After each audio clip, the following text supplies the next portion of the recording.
اوصیکم بتقواللہ و نظم امرکم، میں تمہیں تقوی الہی اختیار کرنے اور اپنے امور کو، زندگی کے امور کو منظم کرنے کی وصیت کرتا ہوں۔ اس روزے میں ایک تنظیم ہے زندگی میں جو انسان کو حاصل ہوتی ہے کہ میں نے کس وقت اٹھنا ہے، کس وقت بیٹھنا ہے، کس وقت سونا ہے، کس وقت کھانا ہے، کس وقت پینا ہے۔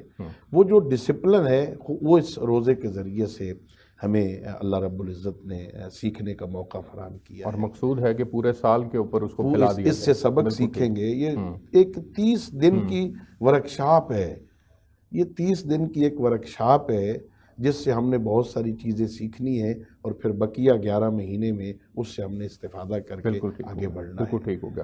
اسی طرح اس روزے میں ایک پہلو جو ہمیں اور سیکھنے کا ملتا ہے اور انسانی زندگی پر اس کے اثرات مرتب ہوتے ہیں، وہ یہ ہے کہ کسی مستحق بندے کو، کسی غریب بندے کو خدا کے نام پہ کھلانا، اس سے بھی سبق ملتا ہے۔ روزے کے ضمن میں ہمیں جو افطاری کا سبق دیا گیا ہے، طبقاتی فاصلے اس سے کم ہوتے ہیں، وہ تو بیٹھیں گے ہم جب کھانے کے دسترخوان رحمت الہی پر بیٹھیں گے، چونکہ مہمان بننا ہے، تو ہمیں یہ بھی سبق ملتا ہے کہ آپ کسی مستحق کی خدمت کریں گے، مدد کریں گے، اسے کھانا کھلائیں گے، تو اس کے الگ ایک موضوع ہے انشاءاللہ بالکل، وہ فقراء کے ساتھ ہمدردی کے معنی میں بھی آ جاتا ہے، دیگر مسلمان بھائیوں کے ساتھ ہمدردی کے زمرے کے اندر بھی آ جاتا ہے، اس میں کوئی شک نہیں ہے۔ میں آگے بڑھنا چاہوں گا سر، اور میں پیر وقاص صاحب کے پاس جانا چاہوں گا۔ سر، چونکہ ہم موضوع ہے روزہ کے انسانی زندگی پر اثرات تو بے شمار ہیں، کچھ کے اوپر حضرت نے بھی روشنی ڈال دی،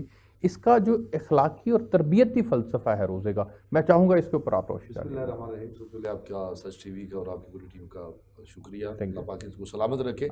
قرآن کریم میں خالق کائنات نے ارشاد فرمایا، یا ایھا الذین آمنوا کتب علیکم الصیام کما کتب علی الذین من قبلکم لعلکم تتقون۔ پروردگار عالم کہتا ہے کہ تم پر میں نے روزے فرض کیے ہیں، اور یہ نہیں کہا یا ایھا الناس، لوگوں پر روزے فرض ہے، یا ایھا الذین آمنوا، اے ایمان والو تم پر روزے فرض ہے۔ ایمان شرط ہے روزے کے لیے۔ اب اس کا سب سے زیادہ انسان کی زندگی میں صوم کہتے ہیں کہ نماز پڑھی اس کی جزا جنت ہے، حج کیا جزا جنت ہے، دنیا کا زکوٰۃ دی جزا جنت ہے، عمرہ کیا جزا جنت ہے، کوئی بھی قرآن کریم کی تلاوت کی، ہسپتال بنا دیا، مدرسہ بنا دیا، کوئی بھی نیکی کی، اس کی جزا جنت ہے۔ لیکن جب روزہ رکھا تو الصوم لی وانا جزا بہ، فرمایا روزے کی جزا جنت نہیں ہے بلکہ جنت والا اللہ ہے، وہ رب العالمین اپنے بندے کو اپنا دیدار عطا فرماتا ہے۔ اب اس پہ اخلاقیات ہے کہ پروردگار عالم، اب ایک بندے نے روزہ رکھا ہے تو اگلا بندہ سامنے سے لڑنا چاہتا ہے، اس کو مارنا چاہتا ہے، تو اب نبی پاک سے پوچھا نبی رحمت سے، یا رسول اللہ صلی اللہ علیہ وسلم، وہ اب حملہ کرتا ہے تو اسے کیا کہا جائے؟ اسے کہا جائے کہ میں روزے سے ہوں، میں لڑنے کے، میں تمہیں گالی کا جواب گالی نہیں دوں گا، اگر تو مجھے گالیاں نکالتا ہے تو میرا روزہ مجھے روکتا ہے۔ اگر روزہ رکھ کے انسان اپنی زبان پہ کنٹرول نہیں کرتا تو آقا کریم علیہ الصلوۃ والسلام کے فرمان کے مطابق وہ بندہ ایسا ہی ہے جیسے بندے نے بھوک اور پیاس تو برداشت کی لیکن اس کی لذت نہ لی، اس کی حقیقت سے آشنا نہ ہوا۔ تو علامہ اقبال نے یہی کہا تھا نا، دو عالم سے کرتی ہے بیگانہ دل کو عجب چیز ہے لذت آشنائی۔ جب انسان حقیقت کو پا لیتا ہے تو پھر اس کی اخلاقیات کا درجہ بلند ہو جاتا ہے۔ اب ایک بندہ روزہ رکھ لیتا ہے مگر روزہ رکھنے کے ساتھ وہ اپنی زبان پہ کنٹرول نہیں کرتا، اپنے اخلاق پہ کنٹرول نہیں کرتا، وہ اپنی گالیوں کا اسی طرح تو اس کو تکلیف پہنچاتا ہے، اذیت دیتا ہے۔ جس طرح ہم دیکھتے ہیں کہ ہمارا سب سے بڑی اذیت یہ ہوتی ہے کہ ہم جب کلام کرتے ہیں، نبی پاک کے بعد قریش کی قبیلے کی دو خواتین آئیں کہ اللہ کے نبی، ان بیویوں نے روزہ رکھا تھا لیکن اب وہ اس قدر وہ مصیبت میں ہیں کہ وہ روزہ نبھا نہیں سکتی، افطار تک جا نہیں سکتی، ان کی کیفیت، ان کی طبیعت میں اتنی سختی آ چکی ہے، تو اللہ کے نبی صلی اللہ علیہ وسلم انہیں لایا جائے۔ تو آقا کریم علیہ الصلوۃ والسلام نے ان کو ایک پیالہ دیا، اس میں کہا اس میں کیا کرو۔ جب انہوں نے کیا کی تو کہتے ہیں راوی بیان کرتے ہیں اس میں تازہ گوشت کے لوتھڑے اور خون ویسے، انہوں نے کہا یہ تو ہم نے کھایا نہیں، یہ نکلا کیسے؟ اللہ کے نبی نے کہا تم نے روزہ رکھ کے اپنے مسلمان بھائی کی غیبت کی تھی، تم دونوں نے، اس غیبت کی وجہ سے یہ روزے کی عدت اس قدر ہوگی کہ وہ نبھانا مشکل ہو گیا، تاکہ یہ قرآن کہتے ہیں ان اللہ مع الصابرین، اللہ صبر کرنے والوں کے ساتھ ہے۔ تو روزہ تو صبر کا ایک پیمانہ ہے نا۔ انسان ویسے دیکھے حلال کردہ پانی حلال ہے، فروٹ ہر چیز حلال ہے، مگر جب روزہ رکھتا ہے تو انسان رک جاتا ہے۔ اور جب ہم صبر کے موضوع پر بات کرتے ہیں تو پھر صبر کے اندر بے شمار چیزیں آ جاتی ہیں، ایون آپ کے ساتھ کوئی زیادتی کرتا ہے تو آپ خاموش ہو جائیں، صبر کریں، برداشت کریں، اس کو دیکھیں اب چونکہ اخلاق جو آپ نے سوال کیا میں اس کے ضمن میں ایک دو جملے عرض کرنا چاہتا ہوں. پروردگار عالم کو پتہ تھا کہ انسانی جو تعمیر ہے اس کے لیے کیا کیا ضروری ہے. رب العالمین نے ہمیں یہ روزہ ایک ایسا اخلاقیات کا ایسا دائرہ دیا ہے کہ جب ہم روزے کے ساتھ ہیں تو ہم یہ سمجھیں کہ ہمارا صرف پیٹ کا یہ منہ کا روزہ نہیں، مکمل بدن کا روزہ ہے، آنکھ کا روزہ ہے، کان کی سماعت کا روزہ ہے، ہمارے ہاتھ کا، پاؤں کا. تو پروردگار عالم ہمیں بتاتا ہے کہ جب تم روزے کے ساتھ ہو تو تم نے ان امور کو سر انجام نہیں دینا. مالک کائنات ان امور سے رکنے کی ہمیں خبر پروردگار عالم نے تو پورے ویسے سارا سال یہ کہ بندہ روزہ نہیں رکھا تو یہ بندہ جھوٹ بولتا رہے، روزہ نہیں رکھا تو دوسروں کو گالیاں دیتا رہے، یہ نہیں ہے. لیکن یہ ماہ رمضان المبارک میں جب روزے کے ساتھ ہو تو پروردگار عالم کہتا ہے کہ اب تو نے خیال کرنا ہے، یہ نہ ہو کہ تو مجھے رازدار محبت رکھ کے میری محبت لے کر اب روزہ تو رکھا ہو مگر تیرا کردار وہ روزے والا نہ ہو، تجھے نظر نہ آ. تو انسان کو کردار کی وہ دنیا کو آباد کرنے کے لیے اخلاقیات کا پیمانہ ہے. اور اخلاق میں سب سے پہلا جو اب کے معاشرے میں ہم دیکھیں باہر جا رہے ہیں روڈ کے اوپر تو ہمارے اوپر سے کوئی بندہ اگر ہمارے قریب سے گاڑی کراس کر جائے تو ہمارے ذہن میں یہ ہوتا ہے یہ کراس کر گیا ہے، تو ہمارے دل میں پہلی بات یہ ہوتی ہے کہ ہم اسے نہ چاہتے ہوئے گالی دیتے ہیں. یہ اخلاقیات کی سب سے گری ہوئی وہ علامت جو معاشرے میں اس کو گناہ ہی نہیں سمجھا جاتا. بالکل ٹھیک ہے. ہم یہ کہتے ہیں کہ یہ ہم کر تو رہے ہیں مگر اس کو ہم گناہ نہیں سمجھتے. اور اس کے اندر سب سے بڑا یہ ہوتا ہے کہ ہم کہیں بیٹھے ہوں تو ہم نے بیٹھے ہوئے ہمارے پاس کوئی موضوع نہ ہو، گفتگو نہ ہو، کوئی بات نہ ہو تو ہم انسان کی کردار کشی پہ باتیں کرنا شروع کر دیتے ہیں، کسی نہ کسی انسان کی کردار کی. وہ پروردگار عالم نے ہمیں ایک علم دیا ہے اور اخلاقیات کا، اور نبی اکرم صلی اللہ علیہ وسلم کے امت کو یہ پیغام ہے کہ جب انسان روزہ رکھے تو وہ اپنے بدن کو، اپنے جسم کو، اپنی زبان کو، اپنے ہاتھ کو، اپنے کردار کو اپنے رب العالمین کی بارگاہ میں پیش کر دے. بالکل پیش کرنا ہی کمال ہے. کمال ہے. میں آگے بڑھنا چاہوں گا، مفتی صاحب کے پاس جانا چاہوں گا. مفتی صاحب یہ فرمائیے گا کہ جس طرح سے حضرت نے بھی اس کے اخلاقی اور تربیتی فلسفے کے اوپر روشنی ڈالی، آپ سے میری گزارش ہے کہ انسان کی زندگی کے اندر جو ارادوں میں قوت پیدا ہوتی ہے وہ روزے کی وجہ سے بہت زیادہ حاصل ہو جاتی ہے کہ آپ کو بہت زیادہ کاموں، جائز کام بھی منع کر دیے جاتے ہیں تو آپ کے اندر ظاہر ہے قوت پیدا ہوتی ہے، تو تبھی آپ منع ہوتے ہیں، باز آتے ہیں. تو برے کاموں سے تو یقیناً آپ کو ویسے بھی زندگی کے اندر باز رہنا ہے. تو یہ جو پہلو ہے کہ انسان کے ارادوں کو کبھی کرتا ہے روزہ، اس کے اوپر ذرا روشنی ڈالیے گا. اعوذ باللہ من الشیطان الرجیم، بسم اللہ الرحمن الرحیم. ڈاکٹر سلان صاحب میں آپ کا مشکور ہوں اور سچ ٹیلی ویژن کا بھی مشکور ہوں جنہوں نے ہمیں مدعو کیا. اللہ تعالیٰ نے قرآن پاک کے اندر ارشاد فرمایا، بھی علامہ وقاص صاحب یہ آیت کریمہ تلاوت کر رہے تھے، یا ایھا الذین آمنوا کتب علیکم الصیام کما کتب علی الذین من قبلکم لعلکم تتقون. تو تتقون کا لفظ آیا ہے تاکہ تم پرہیزگار اور متقی بن جاؤ. اس کے اندر تقویٰ بھی آ جاتا ہے. جب روزہ رکھنے کے بعد انسان کے اندر تقویٰ پیدا نہ ہو تو روزے کا مقصد جو ہے وہ پورا نہیں ہوتا. جی. نبی کریم صلی اللہ تعالیٰ علیہ وسلم نے فرمایا کہ روزہ ایک ایسی عبادت ہے کہ جو کسی کو نظر نہیں آتی. نماز پڑھتے ہو تو وہ بھی ظاہری عبادت ہے، حج کرتے ہو تو ظاہری عبادت ہے، زکوٰۃ دیتے ہو ظاہری عبادت ہے، مگر روزہ ایک ایسا ہے کہ جس کا تعلق اللہ کی ذات سے ہے. جب انسان رکھ لیتا ہے تو اس سے کیا ہے، اللہ کی ذات جانتی ہے کہ انسان جو ہے روزہ رکھ چکا ہے اور روزہ اللہ کی ذات کے لیے. روزہ رکھنے کے بعد انسان کے اندر قوت بھی آتی ہے اور بہت سی بیماریوں سے انسان جو ہے انسان کو نجات مل جاتی ہے، انسان کے اندر پاور بھی آ جاتی ہے. اس لیے اللہ تعالیٰ نے روزے کو فرض کیا ہے تاکہ سب لوگ جب روزہ رکھیں، امیر لوگ بھی روزہ رکھتے ہیں ان کے لیے بھی حکم ہوا ہے تاکہ ان کو پتہ چلے کہ بھوک کس چیز کا نام ہے. اور غریبوں کے لیے بھی، اور وہ تعاون کریں گے، غریبوں کی مدد کریں گے، اپنے مال سے مدد کریں گے. اس لیے جب مال سے مدد کریں گے ان کو پتہ چلے گا کہ غریب کا بھی حق ہے. جیسے کہ ایک بادشاہ تھا اور طاہورس بادشاہ تھا، اس نے حکم دیا تھا کہ سب لوگ روزہ رکھیں اور دوپہر کا کھانا جو ہے وہ فقیروں میں تقسیم کر دیں، تاکہ اس لیے کہ افطاری کے وقت وہ بھی اپنا کھانا جو ہے صحیح طریقے سے افطاری کا اہتمام کر سکیں، تاکہ پتہ چلے کہ روزہ ایک قوت کا نام ہے جس سے انسان کے اندر تقویت بھی آتی ہے اور انسان بہت سی بیماریوں سے بھی بری ہو جاتا ہے. بالکل ٹھیک ہو گیا. سر مجھے ایک بریک پہ جانا ہے، میں بریک سے واپس آتا ہوں. تو پھر آپ نے جیسے اپنے گفتگو کے آغاز کے اندر کہا تھا کہ اس کے دو پہلو ہیں، ایک مادی پہلو ہے، ایک روحانی پہلو ہے. میں چاہوں گا جو روحانی پہلو ہے روزے کا وہ کیا، کون کون سے فوائد اس سے حاصل ہوتے ہیں، اس کے اوپر ذرا روشنی ڈالیے گا. ناظرین ایک بریک لیتے ہیں، بریک سے واپس آئیں گے تو پھر ہم گفتگو کا آغاز یہیں سے کریں گے. ہمارے ساتھ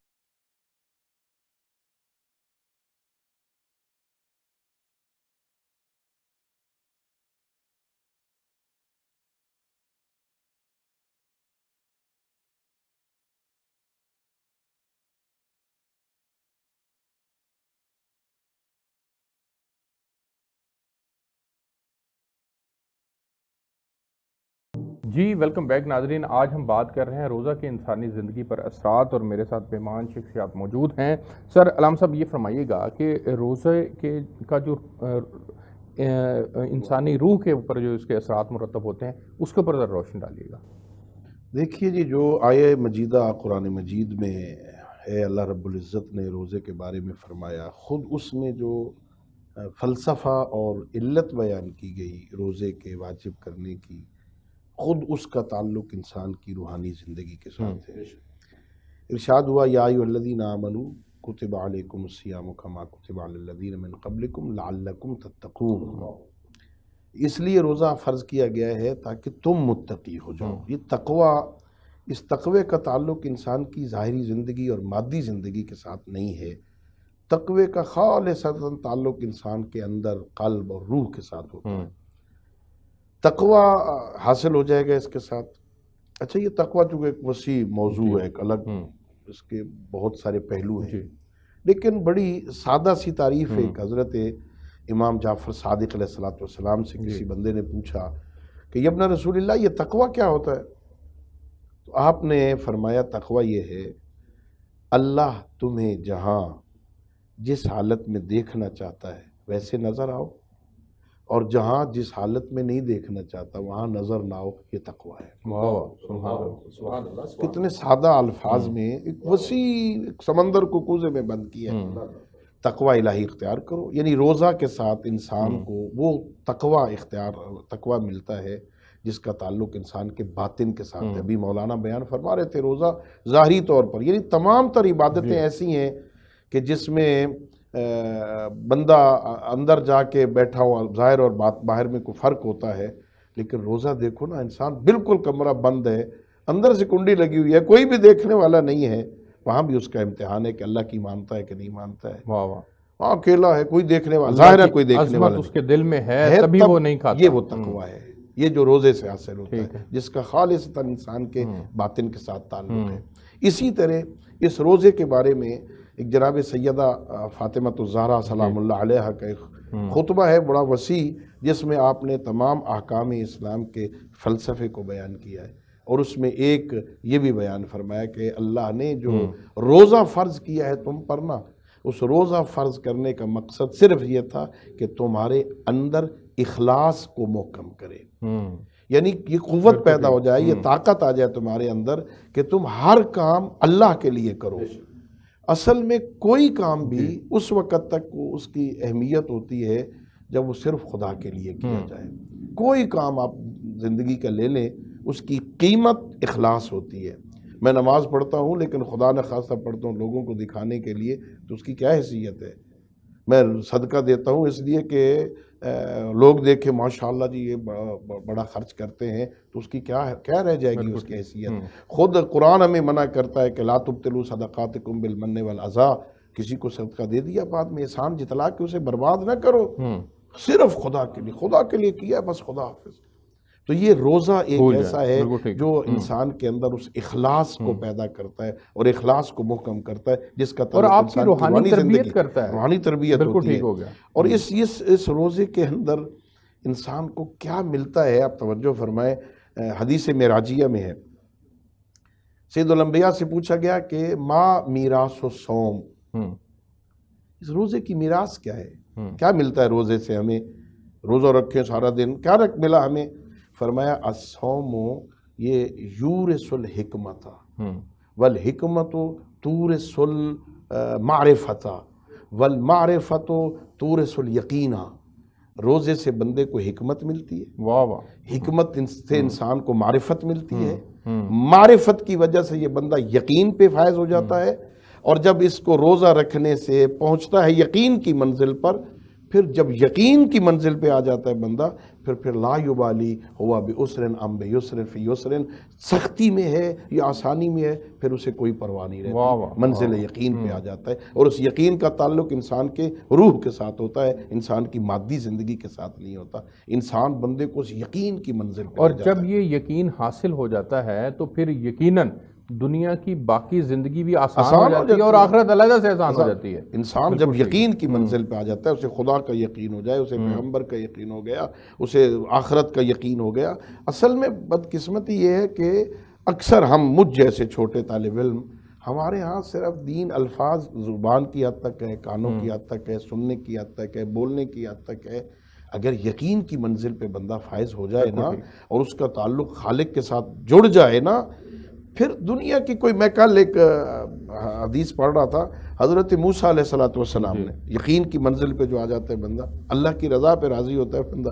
حضرت موسیٰ علیہ السلام نے اللہ سے کہا، میرا اللہ آج مجھے وہ بندہ ملا جس سے تو محبت کرتا ہے، اللہ جس سے محبت کرتا ہے مجھے وہ بندہ ملا۔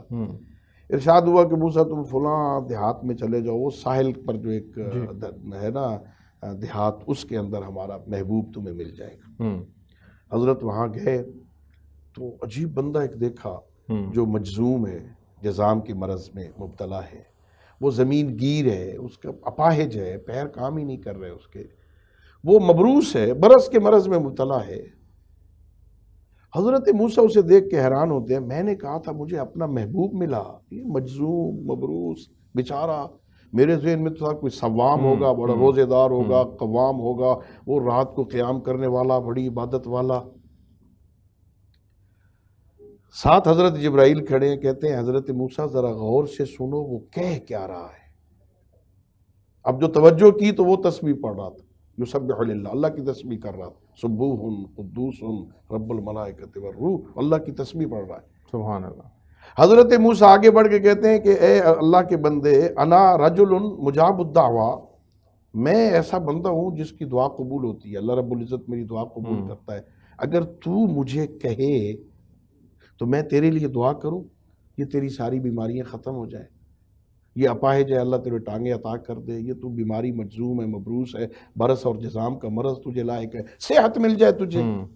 وہ بندہ چونکہ یقین کی منزل پہ تھا، وہ کہتا نہیں مجھے یہ نہیں چاہیے، جو وہ میرے لیے پسند کرتا ہے وہ اس سے بہتر ہے جو میں اپنے لیے پسند کرتا ہوں۔ سبحان اللہ، سبحان اللہ۔ تو یہ بندے کو عبادتیں، یہ نیکیاں، یہ اللہ رب العزت کا بتایا ہوا راستہ اس منزل پہ لے جاتا ہے، جن میں سے ایک روزہ ہے۔ جو روزے سے حکمت ملتی ہے، حکمت سے معرفت ملتی ہے، معرفت سے بندہ یقین کی طرف جاتا ہے۔ بالکل ٹھیک ہو گیا، بہت خوبصورتی کے ساتھ آپ نے اس کے اوپر روشنی ڈالی۔ میں پیر صاحب کے پاس جانا چاہوں گا۔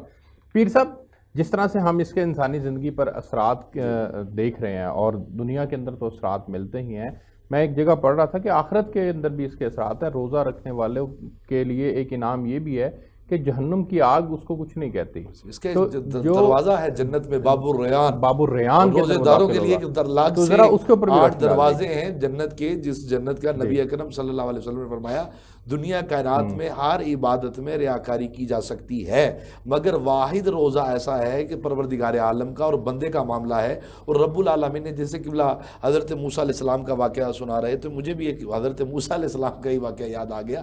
آپ کہتے ہیں کہ جب بندہ اللہ کی رضا کے لیے کسی چیز کو چھوڑ دیتا ہے، مطلب خالق کائنات کی رضا کے لیے، پھر اس کی زبان سے جو نکلتا ہے مالک ویسے کر دیتا ہے۔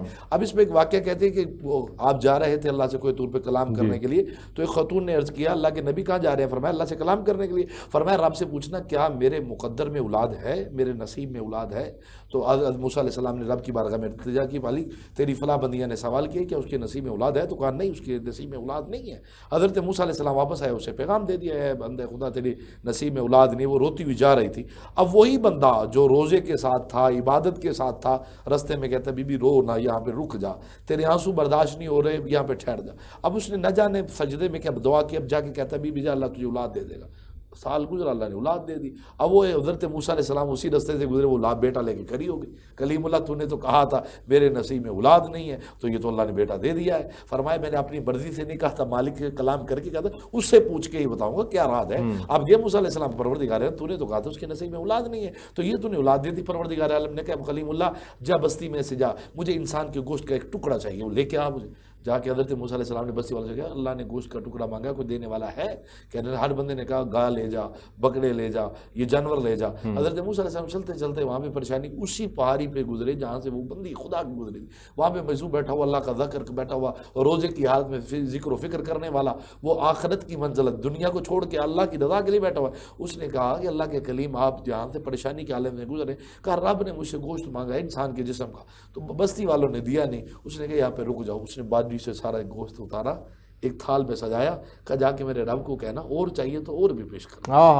اب کلیم اللہ جب لے کر جاتے ہیں، پروردگار عالم نے کہا میرے کلیم اللہ، دنیا کائنات میں ہر بندہ چاہتا ہے میرا اللہ راضی ہو جائے، کمال محبت چاہتا ہے، رحم چاہتا ہے، ادراک چاہتا ہے، عزت چاہتا ہے، مگر کچھ ایسے ہیں جو یہ نہیں چاہتے، وہ مجھے چاہتے ہیں، میں انہیں چاہتا ہوں۔ اور اسی کو اقبال نے کہا تھا خود ہی کو کر بلند اتنا، خدا ہر تقدیر سے پہلے بندے سے پوچھے بتا تیری رضا کیا ہے۔ اب موسیٰ علیہ السلام نے کہا مالک کی گوشت لے آؤ۔ پروردگار عالم نے کہا کلیم اللہ کس نے دیا؟ مالک وہ پہاڑ کی اوٹ میں بیٹھا ہوا، آخرت کی فکر کرنے والا، دنیا سے بے نیاز ہو کے تیرے ذکر الہی میں روزے کے ساتھ وہ بندہ بیٹھا ہوا اللہ اللہ کی تسبیح کر رہا تھا، اس نے دیا ہے۔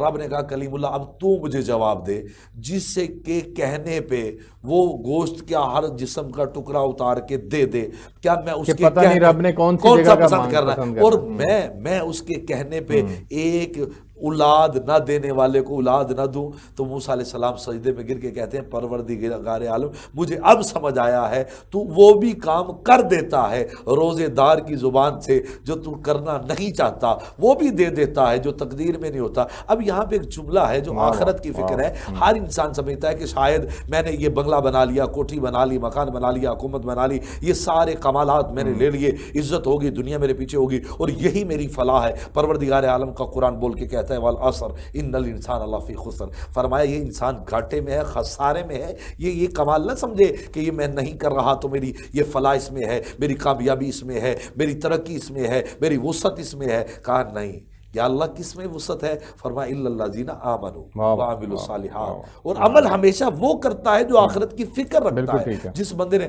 اب یہ پنجابی دیکھ جملہ کے اندر اے جہان میٹھا تے اگلا کنے ڈٹھا، آج ہم لوگوں کو بے عملی کی دنیا پہ یہاں تک لا چکے ہیں کہ ہم کہہ سکیں کہ وہ ایتھلیسٹ کا وہ ایک عقیدہ ایسا ملحد آ چکا ہے، وہ کہتا ہے کون اللہ، کون قیامت، کون جہنم، کون دوزخ۔ اس کو امام غزالی نے کیمیا سازی میں ایک واقعہ لکھا ہے اور اس کو مولانا روم نے مشوشی میں بھی لکھا ہے۔ آپ کہتے ہیں کہ ایک مچھلی سمندر کے اندر، دریا کے اندر تیر رہی تھی، تو چھوٹی چھوٹی مچھلیاں اس کے قریب آئی، وہ بڑی مچھلی ہے، اب چھوٹی مچھلیوں کہتی ہے کہ یہ دیکھو یہ ایک باریک سی تار ہے، اس کے ساتھ ایک وہ لگا ہوا ہے، ماس لگا ہوا ہے، گوشت کا ٹکڑا لگا ہے، یہ کھانے نہ جانا۔ اس نے کہا وہ کیوں؟ کہا اس کو ایک کنڈی سے پھنسایا ہوا ہے، جب وہ کھاؤ گی حلق میں پھنس جائے گا، یہ تمہیں نکالے گا، پھر اس کے بعد وہ تمہیں آگ پہ پکائے گا، پھر چھڑیاں ہوں گی، چاقو ہوں گے، پھر دانت ہوں گے۔ اس نے سارے، چھوٹی مچھلی نے سارے سمندر میں، پانی میں، دریا میں چکر لگایا۔ اس نے کہا یہاں پہ تو نہ چھڑیاں ہیں، نہ آگ ہے، نہ دانت ہیں، یہ بڑی مچھلی یہ چلی چاہتی ہے کہ میں رج کے کھا لوں، میں عیاشی کر لوں، انجوائمنٹ کر لوں۔ اب اس نے چپٹ کے وہ پکڑا، جب پکڑنے کے بعد وہ کھینچا اسے، وہ مچھلی پکڑنے والے نے، اب بھائی نکالا، وہی ساری ایپیسوڈ دہرائی گئی۔ اب ہمیں قرآن نے کہا ہے کہ جہنم ہے، دوزخ ہے، یوم القیامہ ہے، حساب ہے، جزا و سزا ہے، مگر آج کی دنیا کے نوجوان نے سمجھ لیا کہ شاید یہ ساری باتیں کتاب کی حد تک تو ہیں، مگر حقیقت میں رسول رسالت باب صلی اللہ علیہ وسلم کی میں ایک حدیث اس پہ کوٹ کرنا چاہوں گا، اور میں چاہوں گا کہ یہ حدیث مبارکہ ہمارے ناظرین سامعین اس کو اپنے دل میں جگہ دے، محفوظ ہے۔ اس عصر حاضر میں سب سے زیادہ بدترین وہ انسان ہے جو اپنے نبی کی زبان سے نکلے ہوئے جملے کو عام سمجھتا ہے، جو اپنے نبی کے جملے کی فکر نہیں کرتا۔ قرآن کہتا ہے وما ینطق عن الہوی ان ہوا الا وحی یوحی، میرا نبی اپنی مرضی سے نطق نہیں کرتا، یہ تب بولتا ہے جب میری طرف سے وحی آتا ہے۔ پروردگار عالم کے محبوب نے جو میں بتایا، اور نبی پاک سے پوچھا اے اللہ کے نبی یہ دنیا کیا ہے؟ فرمایا یہ دار السجن ہے، یہ قید ہے، یہ آخرت کا جو سامان ہے وہ انسان کے لیے۔ تو روزہ ہمیں فکر آخرت کی طرف لے کے جاتا ہے، ہم اس کی دنیا میں کوئی مطالبہ اجرت نہیں مانگتے۔ میں آگے بڑھنا چاہوں گا مفتی صاحب، میں آپ کے پاس جانا چاہوں گا جہاں پر ہم ان کے روزہ کی انسانی زندگی پر اثرات کے اوپر بات کر رہے ہیں، اور ہم نے دیکھا کہ یہ پڑھنے میں بھی آتا ہے کہ روزہ انسان کے سرکش نفس کو بھی کنٹرول کرنے میں معاونت فراہم کرتا ہے، اس کے اوپر بھی ذرا روشنی ڈالیے گا۔ ڈاکٹر صاحب ماشاءاللہ روزہ جو ہے ایک ڈھال ہے، اور روزہ انسان کے لیے ایک بہت بڑی اور پابند بھی رکھتا ہے۔ روزہ رب کی ذات کے لیے ہے۔ نبی کریم صلی اللہ تعالیٰ علیہ وسلم فرماتے ہیں کہ ہر چیز قیامت کے میدان میں اس کا ہر عمل تقسیم ہو جائے گا، ہر عمل تقسیم ہو جائے گا، چاہے اس نے فرض ادا کیا ہے یا کوئی اور بھی نیکی کا عمل کیا ہے، مگر روزہ جو ہے رب تعالیٰ فرمائے گا یہ میرے لیے ہوگا، میں یہ کسی کو چھیننے نہیں دوں گا۔ انسان کی تمام نیکیاں چھینی جائیں گی جس کی وجہ سے وہ نیکیاں تقسیم ہو جائیں گی، مگر فرمایا کہ روزہ رب تعالیٰ فرماتا ہے یہ میرا ہے، لہذا اس لیے اس کو میں چھیننے نہیں دوں گا۔ کہ حضرت موسیٰ علیہ السلام نے روزہ رکھا، جب آپ طور پر تشریف جا رہے تھے تو آپ نے روزہ رکھا، 40 دن کے لیے روزہ رکھا، جب تورات لینے کے لیے گئے تو یہ اللہ کے نبیوں نے بھی روزہ رکھا ہے کہ جس کی وجہ سے اور روزے سے انسان کے اندر قوت اور تقویٰ بھی پیدا ہو جاتا ہے، اور تمام نبیوں نے اپنی امت کو روزہ رکھنے کی تلقین بھی دی ہے۔ جیسے عاشوراء کا روزہ پہلے فرض تھا، منسوخ ہو گیا، پھر 14-15 کا روزہ فرض ہو گیا، وہ بھی منسوخ ہو گیا۔ جب 2 ہجری کے اندر رمضان کے روزے فرض ہو گئے، اس کے بعد باقی تمام روزے نفلی ہوں گے۔ فرمایا کہ نفلی روزے بھی رکھو، مگر اس کے ساتھ ساتھ جو فرض روزے ہیں وہ تمہارے اوپر رمضان کے روزے فرض ہیں، جب اس کو تم ادا کرو گے تو اللہ کی ذات تمہارے اوپر راضی ہو جائے گی۔ میرے آقا علیہ السلام کے پاس جب جبرائیل علیہ السلام تشریف لائے نا، جب آپ سرکار ممبر پر تشریف فرما ہونے لگے تو پہلی سیڑھی پر آپ چڑھے تو آمین فرمایا، دوسری پر فرمایا آمین، تیسری پر بھی آمین فرمایا۔ تو صحابہ کرام رضوان اللہ تعالیٰ علیہ مجمعین فرمانے لگے کہ یا رسول اللہ صلی اللہ تعالیٰ علیہ وسلم کہ یہ بات ہمیں سمجھ نہیں آئی کہ آپ نے پہلی سیڑھی پر قدم مبارک رکھا ہے تو آمین فرمایا، دوسری پر رکھا ہے تو آمین فرمایا، تیسری پر قدم مبارک رکھا ہے تو آمین فرمایا۔ تو میرے آقا علیہ السلام نے فرمایا پیارے صحابہ، ابھی جبرائیل علیہ السلام میرے پاس آئے تھے اور وہ یہ پیغام لے کر آئے تھے، فرمایا کہ وہ بڑا بدبخت شخص ہے کہ جس نے رمضان کو پایا پھر روزہ رکھ کر اپنی بخشش نہ کروا سکا۔ فرمایا وہ بدبخت شخص ہے کہ جس نے اپنے ماں باپ کو پایا پھر کیا ہے جنت حاصل نہ کر سکا۔ فرمایا وہ بڑا ہی بخیل شخص ہے کہ جس نے آقا علیہ السلام کے نام کو سنا پھر وہ آپ پر درود نہ پڑھ سکا۔ تو اس لیے یہ روزہ جو ہے انسان کے لیے ایک ڈھال ہے، انسان کے لیے قوت ہے، اور روزہ انسان کے لیے ایک نجات کا ذریعہ بھی ہے۔ نجات کا ذریعہ بھی ہے۔ مجھے ایک بریک پہ جانا ہے، میں بریک سے واپس آتا ہوں تو پھر پیر افضل حیدری صاحب سے جو ہے وہ گفتگو کو آگے بڑھائیں گے، ہمارے ساتھ رہیے۔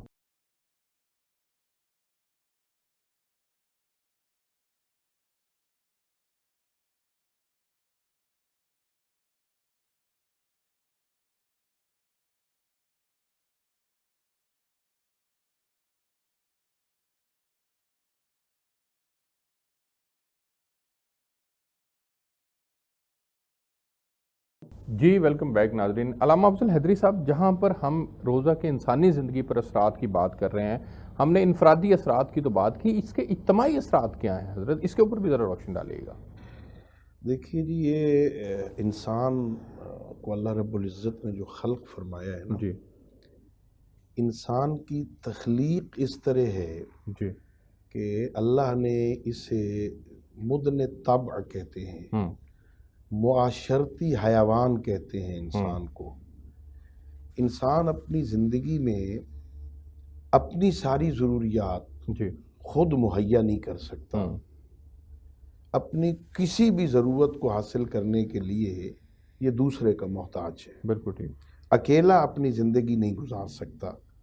آپ نے کپڑے پہننے ہیں تو ذرا اپنے کپڑے خود بنا کے دیکھیں، نہیں بنا سکتے۔ بالکل ٹھیک۔ کتنے لوگوں کی طاقتیں صلاحیتیں صرف ہوتی ہیں، کپڑا بنانے میں، کسان ہل چلاتا ہے، وہاں کپاس کاشت کرتا ہے، پھر کوئی ہونا چاہیے جو کپاس کو چنے، کوئی ہونا چاہیے جو اس کو خریدے اور وہاں لے آئے مل میں، پھر اس کو کپاس سے دھاگا بنے، پھر دھاگے سے کپڑا بنائے، کوئی کپڑے کو رنگ دے، پھر اس کو مارکیٹ میں لے آئے، پھر خریدیں، کوئی سیے اس کو، پھر کہیں اپنے آپ کے پہننے کے قابل ہوگا۔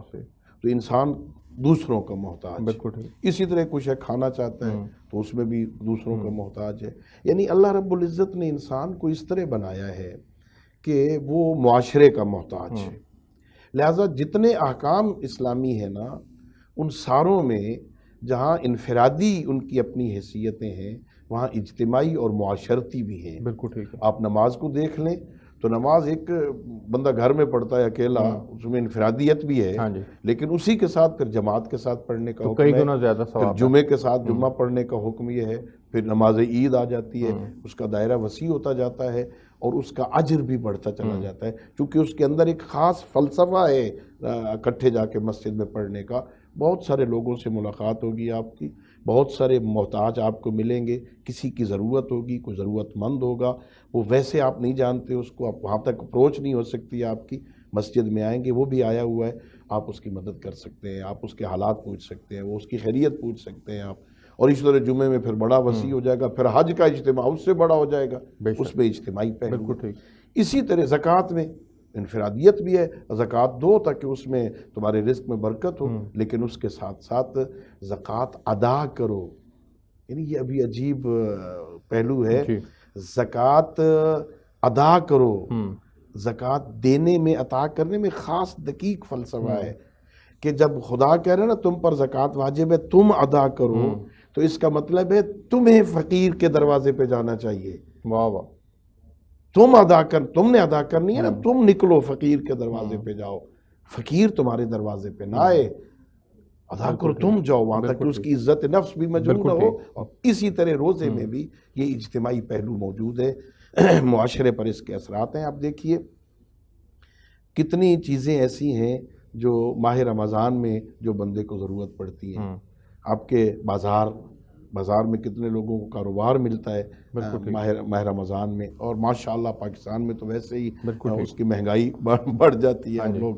اسی طرح کتنے لوگ ہیں جن کو آپ اس روزے کے بعد، ایک اللہ نے نماز عید سے پہلے اور روزے کے بعد ایک فطرہ واجب قرار دیا ہے، وہ اس میں اجتماعی پہلو ہے کہ روزہ تب قبول ہوگا تیرا جب تو فطرہ ادا کرے گا۔ جب ہم انفرادی حیثیت کے اندر ہماری وہ روحانی تربیت ہو جاتی ہے، ہماری اخلاقی تربیت ہو جاتی ہے، تو جب ہر فرد کی یہ روزے کے ذریعے سے تربیت ہوگی تو الٹیمیٹلی اس کے اجتماعی معاشرے پر اثرات، معاشرہ درست ہونا شروع ہو جائے گا۔ کسی بھی جگہ پر اصلاح کرنی ہو تو اکائی سے کام شروع ہوتا ہے، اکائی سے پہلے خود ٹھیک ہو جاؤ، بالکل ایسے ہی ہے، پھر وانذر عشیرتک الاقربین، پہلے خود ٹھیک ہے، رسول ہیں، نبی ہیں، پھر کہا وانذر عشیرتک الاقربین، پھر ذرا دائرہ وسیع ہے، پھر اس کے بعد اوپن ہوتا ہے تمام لوگوں کا، کھل کے تبلیغ کرو۔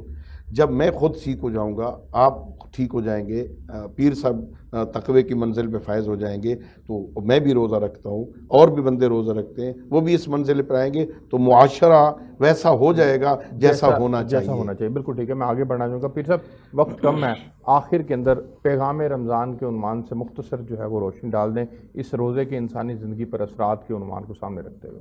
دیکھیے میں یہی کہوں گا کہ اپنے دسترخوان کو حضرت مولا علی علیہ السلام کا فرمان ہے کہ دنیا کائنات میں سب سے بڑی کسی بھوکے کو کھانا کھلانا یہ نیکی ہے، تو ہمارے مذہب میں یہ سب سے بڑا اس وقت کا المیہ ہے، اور یہ اجتماعیت کا کانسیپٹ بھی ہے، اور میں اس چاہتا سے ہوں پھر کہ دسترخوان پر ایکویلٹی ہوتی ہے، سب ایک جگہ پر بیٹھتے ہیں، اور ہمارے ائمہ اہل بیت کی پہچان ہی ان کا دسترخوان تھا۔ امام حسن مجتبیٰ کا جو خاصہ تھا وہ یہی تھا کہ آپ کا دسترخوان وسیع تھا، اور میں چاہوں گا اس سچ ٹی وی کے چینل کے ذریعے سے میں یہ پیغام، اور اس وقت جو پاکستان کے اندر ہے، چاہے جہاں بھی ہو، وہ انسان کو اپنے دسترخوان پہ، حضرت ابراہیم علیہ السلام کو کسی نے پوچھا کہ اللہ کے خلیل اللہ کب راضی ہوتا ہے؟ کہا جب آپ کے دسترخوان پہ کوئی مہمان آ کر آپ کے ساتھ بیٹھ جاتا ہے تو میرا رب آپ کا رزق وسیع کر دیتا ہے۔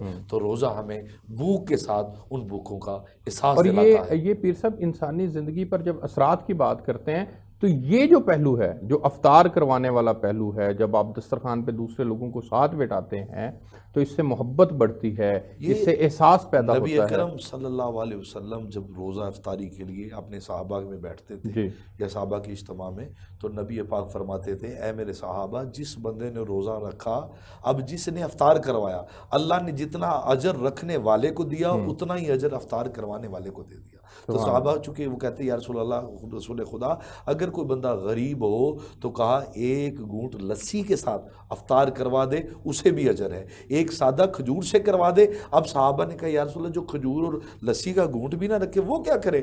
آقا نے کہا یشرب الماء، پانی کے ساتھ افطار کروا دے، پانی کے ساتھ افطار کروا دے۔ تو ہمیں چاہیے اس وقت میں غربت اور افلاس اور مہنگائی کے دور میں کہیں یہ نہ ہو کہ ہم یہ سمجھے کہ ہم نے روزہ رکھ لیا، ہم نے مارکا مار دیا، ہم نے اللہ کے اوپر کوئی احسان کر دیا۔ ہمارا روزہ ہمیں ڈیمانڈ کرتا ہے تیرے قرب و جوار میں کوئی بھوکا نہ رہ جائے، کوئی ایسا نہ ہو جس کے بچوں کو افطار میں کھانا میسر نہ ہو، وہ روتے رہیں، وہ چیختے رہیں، اور تو اپنے انجوائمنٹ میں روزے کی ڈشیں بنا کر 10 12 اور تو روزے کو سیلیبریٹ کرنے کی بجائے، اس کی حقیقت کو پانے کی بجائے اس کو ایک فریشمنٹ کا اور انجوائمنٹ کا مومنٹ. اور یہ امت مسلمہ کو اس وقت کا میرا پیغام بھی ہے اور درخواست بھی ہے اور دل سے یہ دعا بھی ہے اس افطار کی کہ پروردگار عالم ملک پاکستان پہ اور جہاں بھی آقا کریم علیہ السلام اور انسانیت کے اوپر یہ ظلم ہے، اللہ اس کے لیے آسانی. آمین. میں مفتی صاحب آپ سے بھی گزارش کروں گا کہ آخر کے اندر جو ہے وہ روزہ کی انسانی زندگی پر اثرات کے موضوع کو سامنے رکھتے ہوئے کوئی پیغام کی صورت میں ناظرین کے لیے. روزہ کیونکہ ایک ایسا عمل ہے کہ جس کا تعلق رب کی ذات سے ہے. آل رسول کو دیکھا جائے انہوں نے روزہ بھی رکھا ہے مگر دوسرے کے ساتھ تعاون بھی کیا ہے، خود پانی سے روزہ افطار کر لیا ہے. حضرت فاطمہ زہرا رضی اللہ تعالیٰ عنہ جب آپ کو بخار ہوا تھا تو حضرت علی رضی اللہ تعالیٰ عنہ سے پوچھا اے فاطمہ کوئی میٹھی چیز کھانے کو جی چاہتا ہے؟ انہوں نے کہا ہاں. تو وہ بازار میں گئے، وہاں پر انہوں نے 1 درہم کا ایک انار خریدا. جب خرید کر واپس آ رہے تھے کہ حضرت فاطمہ زہرا رضی اللہ تعالیٰ عنہ کو پیش کرنا ہے تو رستے میں دیکھا تو ایک مریض جو ہے اور اس کو بخار تھا، وہ کانپ رہا تھا. آپ اس کے پاس گئے، اس سے پوچھا تجھے کیا ہوا ہے؟ کہنے لگے آج 7 دن گزر چکے ہیں میں نے کچھ نہیں کھایا. اب حضرت علی رضی اللہ تعالیٰ عنہ آپ نے وہ سوچ رہے ہیں کہ میں حضرت فاطمہ رضی اللہ تعالیٰ عنہ کو انار پیش کرنا ہے، کیا میں ان کو دوں یا ان کو دوں؟ انہوں نے اسی سائل کو انار دے دیا اور پھر واپس گھر آئے. جب اس کو کھلا کر واپس آئے تو حضرت فاطمہ زہرا رضی اللہ تعالیٰ عنہ استقبال کے لیے کھڑی ہو گئی. فرمایا کہ پیارے علی آپ نے انار تو اس کو کھلایا ہے مگر اس کا ذائقہ مجھے بھی پہنچا ہے، اسی کے صدقے اللہ نے میرے بخار کو دور کر دیا ہے. اتنی دیر ہوئی تو جب گھر میں پہنچے تو کسی نے دروازہ کھٹکھٹایا، دیکھا وہ حضرت سلمان فارسی رضی اللہ تعالیٰ عنہ تھے اور انہوں نے کوئی ایک طبق لے کر آئے، اس کے اوپر کپڑا ہوا تھا. آپ نے جب اس کو لیا انہوں نے پیش کیا، جب کھولا تو اس کے اوپر 10 انار تھے. آپ نے فرمایا کہ یہ اللہ تعالیٰ کی طرف سے ہیں، سرکار نے مجھے بھیجا ہے، میں پیش کرنے کے لیے آیا ہوں. تو جب اللہ کے نام پر انسان خرچ کرتا ہے اور کسی کے ساتھ تعاون کرتا ہے تو اللہ تعالیٰ بھی اس کی غیب سے مدد فرماتا ہے. اور دوستوں کو یہی پیغام دینا چاہتا ہوں کہ ایک دوسرے کے ساتھ تعاون کریں اور غریبوں کا بھی خیال کریں. اللہ تعالیٰ عمل کرنے کی توفیق. آمین. بہت شکریہ آپ تینوں مہمانوں کا. ناظرین آپ نے پروگرام دیکھا، ہمیں اس پروگرام سے اجازت دیجیے. آپ سے کل ایک نئے موضوع کے ساتھ ملاقات ہوگی، تب تک کے لیے اللہ حافظ.